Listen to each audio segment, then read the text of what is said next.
লালমনিরহাটের পাটগ্রাম উপজেলার শ্রীরামপুর ইউনিয়নের প্রত্যন্ত গ্রামের মাটিতে বেড়ে ওঠা ওমর ফারুকের নাম এখন আন্তর্জাতিক ক্রীড়াঙ্গনে উঠছে। কাবাডি খেলোয়াড় হিসেবে জাতীয় পতাকা হাতে বিশ্ব অঙ্গনে বাংলাদেশের প্রতিনিধিত্ব করতে গত 17 অক্টোবর বাহরাইনের উদ্দেশ্যে দেশ ছেড়েছেন এই তরুণ। মধ্যপ্রাচ্যের দেশ বাহরাইনে তৃতীয় এশিয়ান ইউথ গেমস 2025 বাংলাদেশ অনূর্ধ্ব 18 কাবাডি দলে খেলবেন তিনি।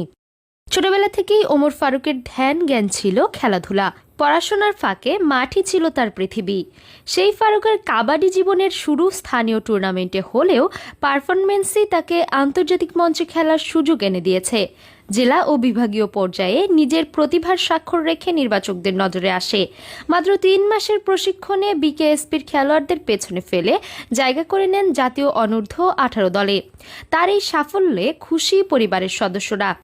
আমার ছেলে উমর ফারুক বিদেশের মাটিতে কাবাডি খেলতে গেছে, আমি অনেক গর্ব করতেছি। আমার ছেলে গ্রাম থেকে বিদেশের মাটিতে পা দিছে, বাহারারে খেলতে গেছে। আমার এর থেকে খুশি আর কোনো নাই। আমি অনেক খুশি, আমি মা হয়ে তার জন্য দোয়া করতেছি আমার ছেলে পরবর্তীতে আরো যেন অন্য অন্য দেশে খেলতে যাইতে পারে। আমার ভাইয়ের নাম মোহাম্মদ উমর ফারুক।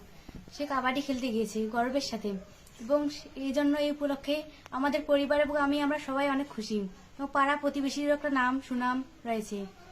আমি আশা করি যে আমার ভাই যেন ভবিষ্যতে আরো কিছু করতে পারে। ওমর ফারুকের এই অর্জন শুধু লালমনিরহাটের জন্য নয়, সমগ্র বাংলাদেশের জন্য গৌরবের বলছেন তার পরিবার।